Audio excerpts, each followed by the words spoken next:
Back in 2020, I had my first experience with Ace Attorney through the Phoenix Wright trilogy. I absolutely fell in love with these amazingly charming characters and the whole gameplay loop of trying to solve these cases that are interwoven with the main narrative of each game. There were some low points, of course, but when I finished this trilogy, I was incredibly happy with the experience that I had, and I was ready for more. But at the time, the sequel trilogy wasn't really available. I could emulate them, but I thought I'd just wait for the inevitable port. During this wait, however, I was confronted with a lot of opinions surrounding these sequels, with many people saying that it was just all around bad, it lost the magic, and it's just not really worth playing. Personally, I also grew really attached to all of these characters, so when I saw that the later games would suddenly introduce this Apollo Justice guy, a dumb-looking detective, a third protagonist for some reason, and to top it all off, they turned Phoenix into this?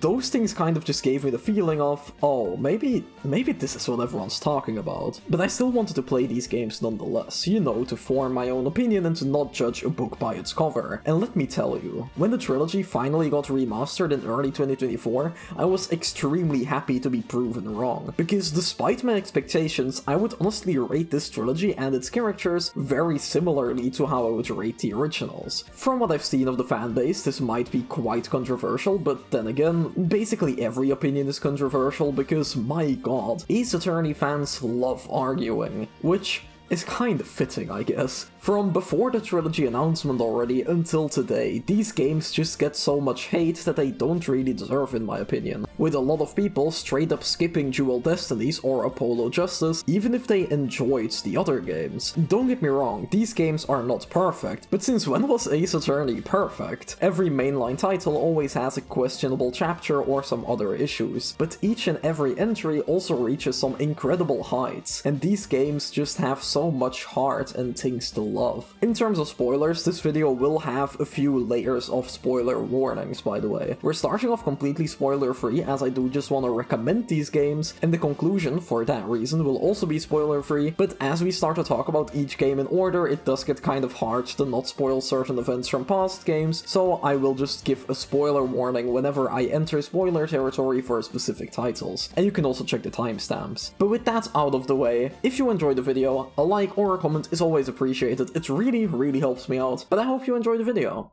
And let's get started by talking about Ace Attorney 4, also known as Apollo Justice Ace Attorney. And as you can already guess by my intro, this game had a lot of heavy lifting to do, but it felt like it knew that it had to prove itself, as the game throws so many hooks at you right from the start, and it introduces a lot of plotlines that immediately grab your attention. In the first case, we play as this rookie attorney Apollo. We're studying under a new character, Christoph Gavin, and our defendant is none other than Phoenix Wright himself.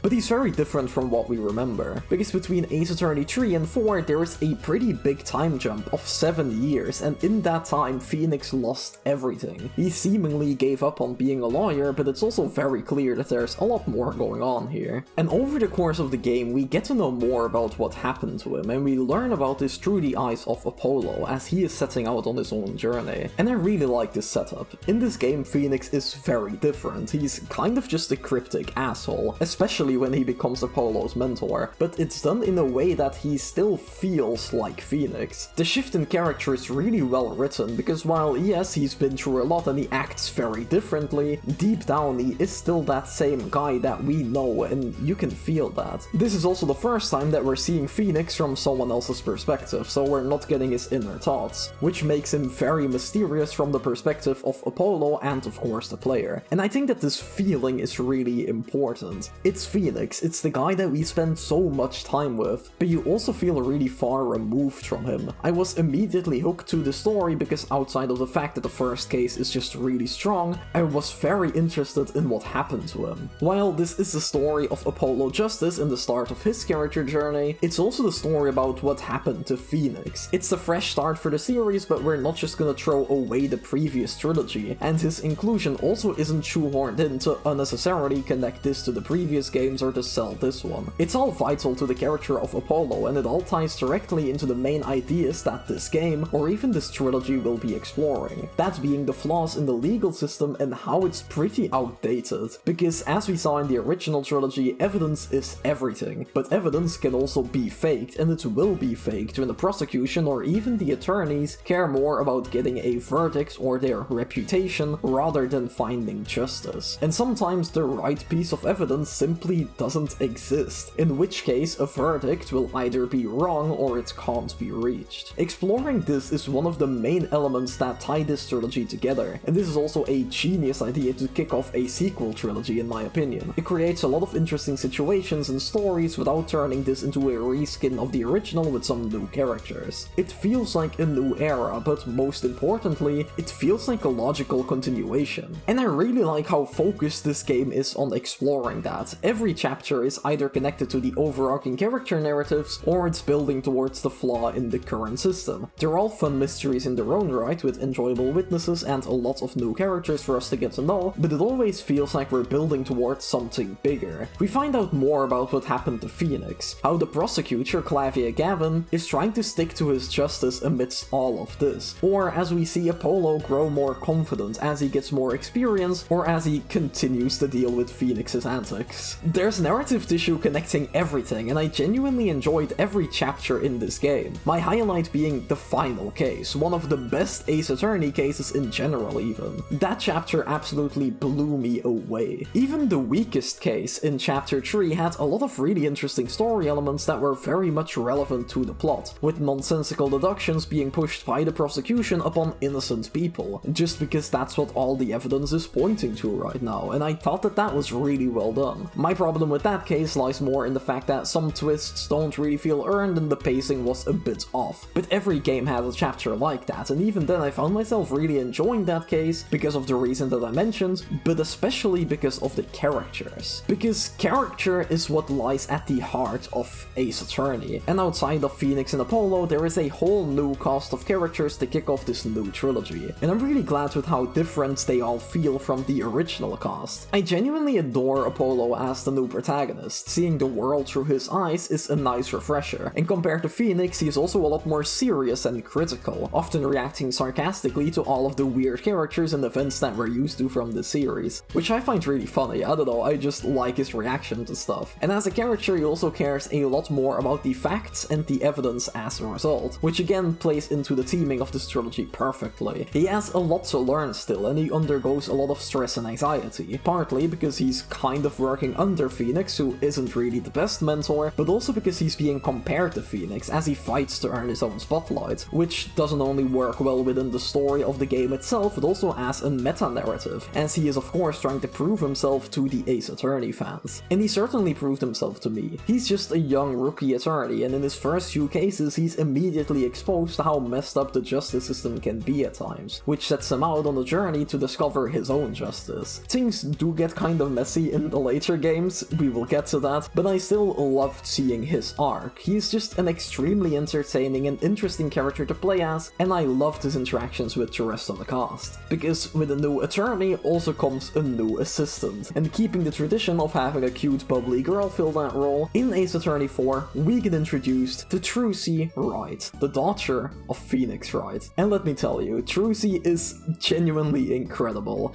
I feel like she honestly became one of my favorite characters in the whole series. She is such an extremely enjoyable presence on screen. She has a really wholesome and fun dynamic with all of the characters, be it how she acts around Phoenix or Apollo, or how she always brings this fun energy with her no matter where she goes, even if it's in court or when they're dealing with the prosecution. She bounces off of everyone in such a natural way, and outside of just being a fun character, she also plays a really big role into the narrative itself, often acting quite naive while she's quite smart and aware of every situation. And while she might act really cheerful and energetic, once we get to her backstory, we find out that she's actually hiding a lot of sadness and pain. She's just a performer, a magician, and she's really good at hiding those feelings because of that. But in the moments that those feelings do come to the surface, it creates some extremely strong emotional scenes that really showcase the depth of her character and the bonds that she has with these other characters. Getting to know her throughout the game and seeing her find a family within in the Wright Editing Agency with Apollo, Phoenix, and later Athena, was yet another reason of why I loved my time with this game despite my initial doubts. Trucy is a treasure and we simply don't deserve her. And on the prosecution side of things we have Clavier Gavin, and I really enjoyed his role in the story. He plays a pretty crucial part to the overall narrative, being the brother of Apollo's previous mentor, and he's also the prosecutor of the case where Phoenix lost his badge all those years ago. In court he really pushes Apollo to grow more confident, but outside of that, their dynamic is actually really refreshing. He and Apollo are just kind of chill with each other, because Clavier is the rare prosecutor that cares more about the truth rather than his win record. Where Phoenix had to deal with pre-character development Edgeworth and the physical abuse of both Francesca and Godot, the most Apollo has to deal with is Clavier's friendly banter. When talking about the best prosecutors in the series, he might not be the first one to come to mind, but that's not to say that he isn't a very strong part of this game. Despite being a rock star, he's simply not really written to take center stage at all times. His arc is more about his inner conflict and his personal beliefs, and because he's willing to work with Apollo, he's also less of an antagonistic force, which is especially nice in this game, because Phoenix isn't always the best mentor, and everything in the legal system is kinda messed up, so it's nice to have a reliable prosecutor that's there to actually do his job and find the truth. And since we're talking about finding the truth, during the investigations you're joined by Emma Skye, and she's actually a returning character unlike most of the main cast from this game, as she was your assistant in the DLC case Rise from the Ashes in the original trilogy. Similarly to Gumshoe, the detective from those games, she doesn't really play a major part in the narrative itself, but that doesn't mean that she can't be a highlight. She's an incredibly fun character, and considering that she does have a lot of screen time in basically every single chapter, that does make it so that she can have a lot of moments for us to get to know her. It's also really fitting for this game that she is a detective, yes, but she would much rather be a forensic expert, and finding evidence, taking fingerprints, is what she excels at. Her search for fingerprints and other evidence also introduces some new gameplay elements, by the way. I didn't really mention the gameplay yet for this video, as it basically didn't change from the original trilogy, but there are two new mechanics. One of them being Emma's evidence minigames, which are pretty fun, and the other one being Apollo's supernatural bracelet, which is kind of whatever. In those minigames you just get a close-up of the person that you're talking to, and you're supposed to point out unconscious habits to see when the person is lying. And these just feel kind of awkward in gameplay, as you never really know what you're looking for, and it's often more tedious than fun. And it's also just kind of dumb whenever Apollo is revealing that he found this unconscious habit. But I feel like that already kind of does it for Ace Attorney 4, and to my surprise, this game honestly became my favorite entry in the series. I absolutely fell in love with every single main character, and I really enjoyed this exploration of the law, with how this focus on evidence, the thing that the entire system is built upon, is also its downfall right now. I loved seeing all of this impact Phoenix and Apollo, and to see them try to find their own way amidst all of this. Personally, I'm also someone who is just a fan of stories that are passing on the torch. We spent so much time with Phoenix in his games, and we watched him grow to be this legendary lawyer, and now he's passing on that legacy to our new protagonist, because in Apollo, he sees a hope for the future. There are a few more things that I do want to talk about with the ending or just the later sections of this game, but I'll touch on that as I talk about Dual Destinies. From this point on, you can then also expect spoilers for Ace Attorney 4.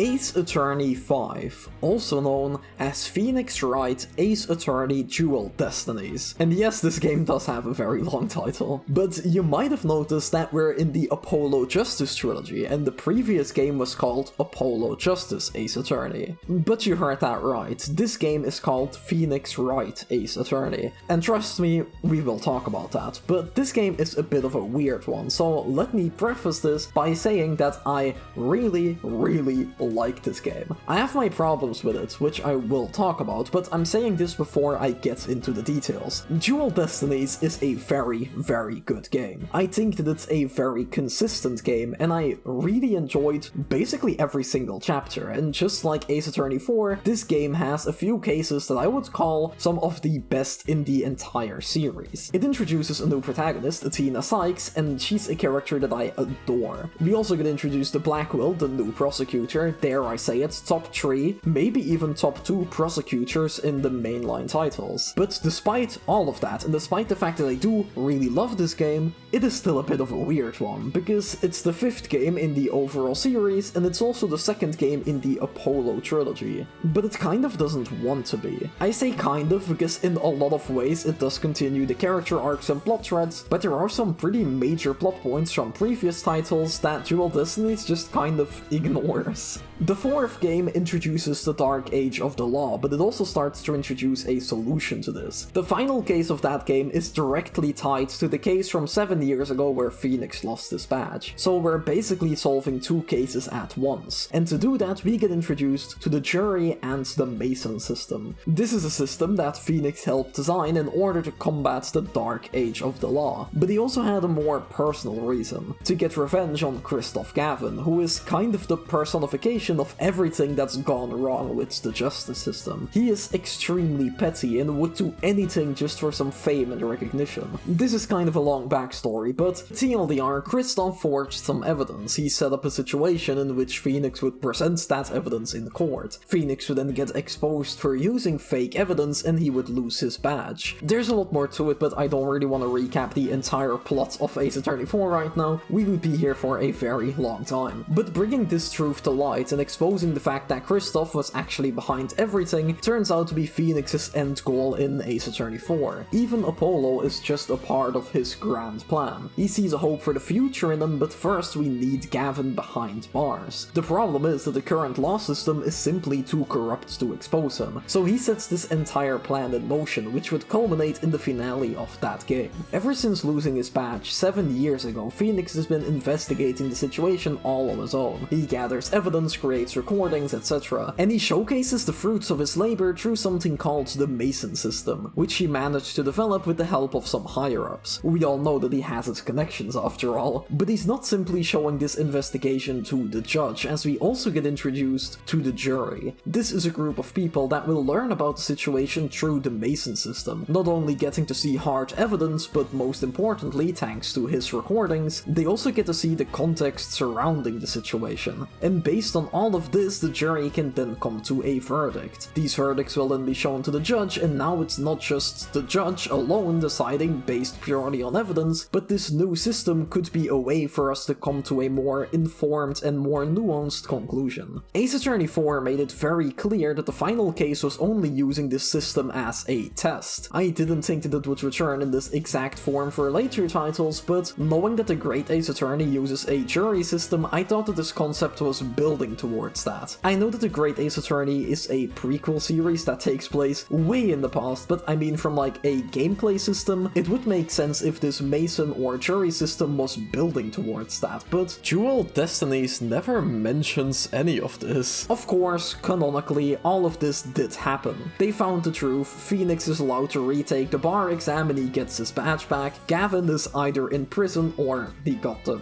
death sentence, and Apollo has a very successful case behind him. He proved himself to Phoenix, he gained confidence, and he's now a fully fledged part of the Wright Editing Agency. They just won't really talk about it anymore. You can headcanon it in a way that it just happens to work out for that specific case, but they tested it some more off-screen and decided that it wasn't really a solution worth pursuing. But it feels really strange to binge these games, as 4 makes a big point of them taking a first step with this revolutionary system. But in 5 we're just back to talking about how the law is pretty messed up, isn't it? And even though the judge and all of the parties involved seem to be on board, this will never ever be mentioned again. Not even as a throwaway line for continuity's sake. We are continuing the story of Apollo, even giving him a very personal arc, but at the same time we are definitely distancing ourselves from the direction of Ace Attorney 4, even changing back the title to Phoenix Wright. While Phoenix did play a massive role in 4, Apollo was very clearly the main character, but here he has to share that role with Phoenix. Which might seem strange now, but back in the day Ace Attorney 4 apparently wasn't really received that well. As we all know, people don't really like change, so after 3 games with Phoenix, Apollo was kind of a hard sell, causing them to kind of backpedal now and change back the title. Of course, I wasn't there at the time, so I'm not gonna act like I was fully aware of how people reacted to this, but I feel like if they stuck with this new direction, people would come around to it, which this re-release today kind of proved. moves. This trilogy's reputation is pretty spotty, but the reason for that isn't Apollo or the new characters. It's actually the opposite, a lack of focus. Thanks to Phoenix getting a bigger spotlight again in 5 and Athena being yet another main character, Apollo now has to share the spotlight with 2 other main characters inside of his own trilogy. Even Athena, the new main character, can't fully take center stage in her introduction title. Narrative-wise, this game is an Apollo and Athena game, there's no doubt about it, but it's disguised as a Phoenix game, especially in the gameplay.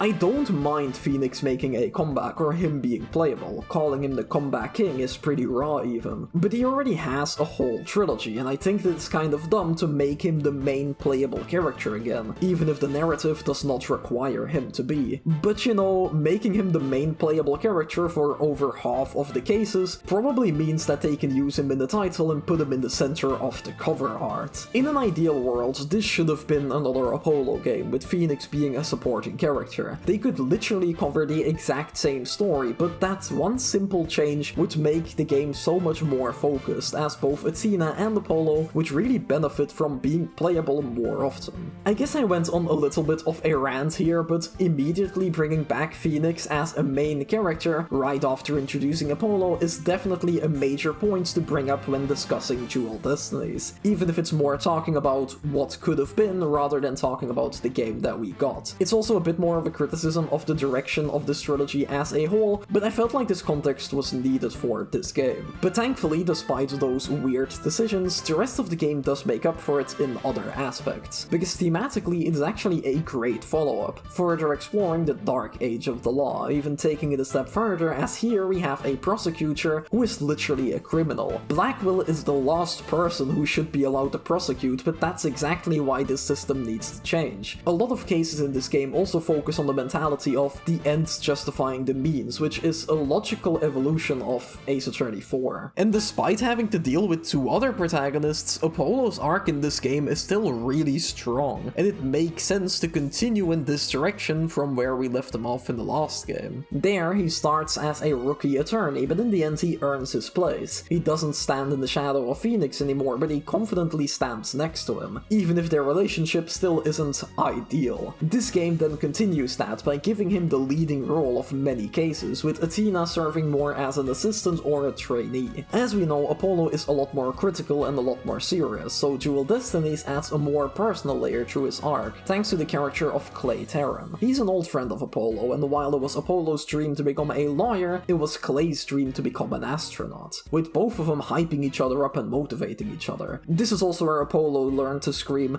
"I'm doing fine," as he and Clay would do that to calm down in stressful situations, giving a bit of a backstory to his habit, which we've seen him do ever since his first introduction. So I really like this setup. A character like Clay adds a lot more emotional depth to Apollo, it adds to his backstory, it adds to his anxieties and to his arc. But there is something that annoys me about this, because at the end of chapter 1 in Ace Attorney 4, Apollo finds out that Phoenix faked evidence, and because of that he refuses to join the Wright Editing Agency. But in the opening of chapter 2 he of course does end up visiting Phoenix because he just doesn't really have anywhere else to go after all the Kristoff stuff happened. But then in Dual Destinies they say that Clay convinced Apollo to visit Phoenix, and that really bothers me because in Ace Attorney 4 we play as Apollo, we hear his inner thoughts, but Clay of course isn't mentioned because he simply didn't exist at the time. Apollo returning to Phoenix was also part of Phoenix's plan because he knew that Apollo would come back thanks to the circumstances, but most importantly because Phoenix is an incredible judge of character, and he saw this hope for the future in Apollo.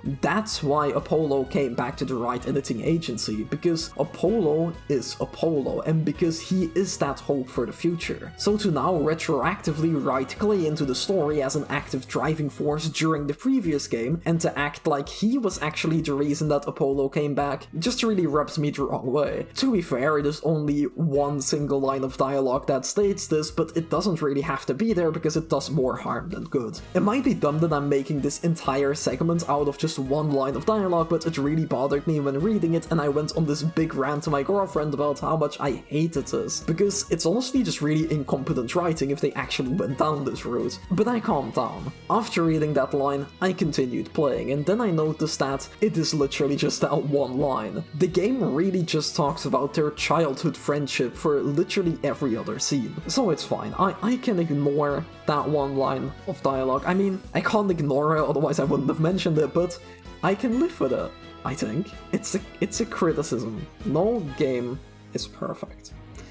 But back to Apollo's arc in Dual Destinies, I guess. Shit is going down, and because of spoilery circumstances, Apollo feels like he won't be able to find justice for Clay through the law, which is a really big deal. It was his dream to become an attorney, and now he reached that dream, he reached his goals, but he can't find justice for his closest friend, causing him to go on this journey to find justice in his own way, leaving the Wright editing agency behind. He basically just goes on a punished Apollo arc, and it's up to Phoenix and the team to show him the way again, which is a wonderful arc, and outside of that one line of dialogue, I adore how it is executed. But let's actually talk about Athena, the newest addition to the Wright agency, and she brings a very different dynamic into the mix, in the best way possible. I don't know what it is, but going into this trilogy, I was so scared of not liking the new characters, but one by one they're proving me wrong. As I said, character is at the heart of this series, and a big part of that is just because these writers are so damn good at writing infectiously charming characters. Even amidst the backpedaling and questionable continuity stuff, the characters just make sense. Their arcs feel natural, they feel grounded, and they feel human. Every single dynamic and relationship between the cast feels believable, unique, and extremely charming. I love the journey that Apollo goes on in this game, and Phoenix feels like the perfect blend of OG Trilogy Phoenix, while also having that added layer to him from the 4th game and the time jump. In both the moments that we play as him and in the moments that we don't, he just feels like Phoenix, that same guy that we've known for 5 games at this point. It does feel kind of dumb to say this out loud, like, of course he feels like the same character, but after this many games, including all of the time skips and different arcs to shape him, with all of the highs and lows that comes with that, I would say that it is pretty damn impressive and it deserves to be mentioned, especially considering that these games can get very silly at times with stuff like Phoenix surviving a fall from a cliff and that time that he lost his memories. But I'm getting a bit off track again because I was gonna talk about Athena, and in many ways, she is the complete opposite of Apollo, which gives us a really interesting dynamic. Athena is extremely driven by emotions. She's usually very cheerful and energetic, but she's also competitive, and can sometimes be quite reckless and impulsive because of these aspects. And she's also really silly. I don't know what other words to use, but fucking look at her. I mean this in the best way possible, by the way. But in classic Ace Attorney fashion, she wasn't always this cheerful person. She has gone through a lot of trauma in her childhood, and she's still trying to move past that. Her past is a major plot point, and Athena's journey is all about overcoming her anxiety, to help other people overcome theirs, and to stand strong on her own. When she gets introduced, she just came back from Europe, where she studied both law and psychology. She isn't just after finding the truth, but she's also trying to help the people involved on an emotional level, giving them small therapy sessions during court which can calm the person down, which then in turn makes it so they can give a stronger statement. And these sessions are her unique gameplay mechanic as well, as she uses her little gadgets to see the emotions of her clients. If they feel anxious or scared about a certain statement, then she can use that to her advantage to help the person process what happened while also bringing us closer to the truth, which is actually a really fun minigame and probably my favorite one among the protagonist gameplay gimmicks. And it also has the added bonus of working perfectly within her character. The way that her arc and backstory is told throughout the narrative of Dual Destinies and how it's interwoven with both the gameplay and the main themes of this trilogy is also really well done. Out of our 3 main characters, I would say that Athena probably gets the biggest spotlight in this game. Gameplay wise, she's the one who has the least focus, as she's mostly just the assistant character, so not the playable one,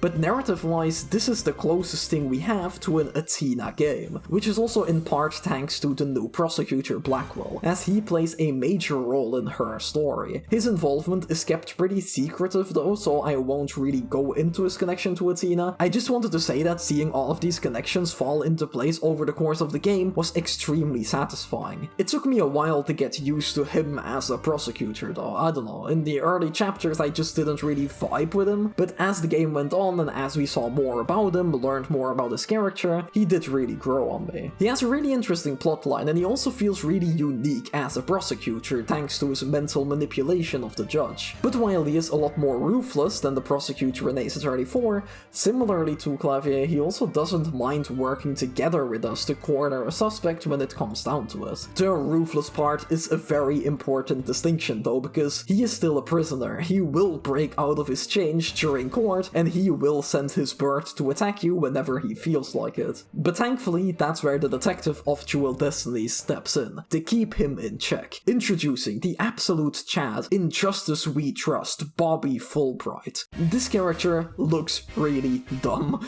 and before playing the game I honestly expected to hate him, but for some reason I ended up really enjoying his character. But to be honest, there's also not that much to him. It's not like I came to appreciate him through some incredible hidden depth and a life-changing character arc. I honestly just thought his bits were funny and enjoyable. I liked that he was trying to see the best in Blackwell at all times, trying to get him to redeem himself. But I would be lying if I didn't at least mention the fact that there is more to him. I won't go into spoilers, so I can't really talk about the details, but he actually ends up playing a very big role later on, and I really adore how he ties into the main narrative. If you know, you know. It is a bit weird that he completely replaces Emma though. At first, this felt like another way in which the game was trying to distance itself from Ace Attorney 4, and while it could be seen as that, it also kind of just makes sense for this story. They didn't just give us a new detective for the sake of it. They didn't just erase Emma like they erased the Mason system. Blackwell needs someone to keep him in check, and that's why they called Fulbright. And I also like that they took this risk with a new character. If they really wanted to appease to original Trilogy fans, they could have easily brought back Gumshoe, but they wanted to tell their story, and that's why they introduced Bobby. It is a bit of a shame that they literally never mention Emma though. It's fine if she's not the main detective, but it would have been nice if she had any presence at all. Which is also kind of something that I could say about some other side characters like Trucy. Unlike Emma, she is in this game, but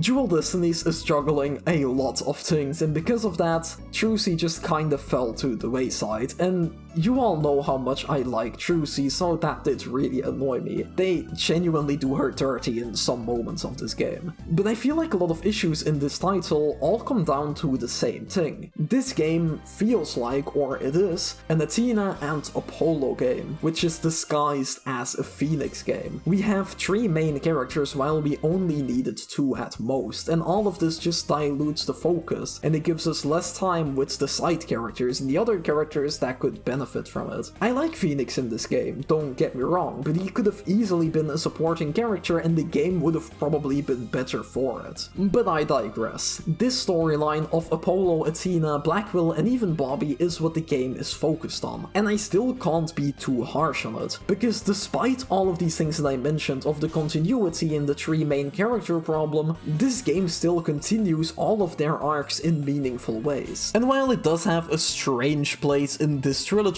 you cannot simply skip this one, as it tells a vital part of Apollo's arc. Yeah, the game is also very focused on Athena, but this is still the Apollo trilogy for a reason, as he is without a doubt a main character for this game. It still tells a very intriguing and honestly incredible narrative that had me hooked for the entire duration of the game. It kept taking me off guard with the twists, and it managed to create an extremely strong connection between me and all of the characters. And when I think back on Dual Destinies, I think that's what I'm gonna remember. I was gonna move on to Spirit of Justice now, but I feel like there's one thing that I didn't mention yet.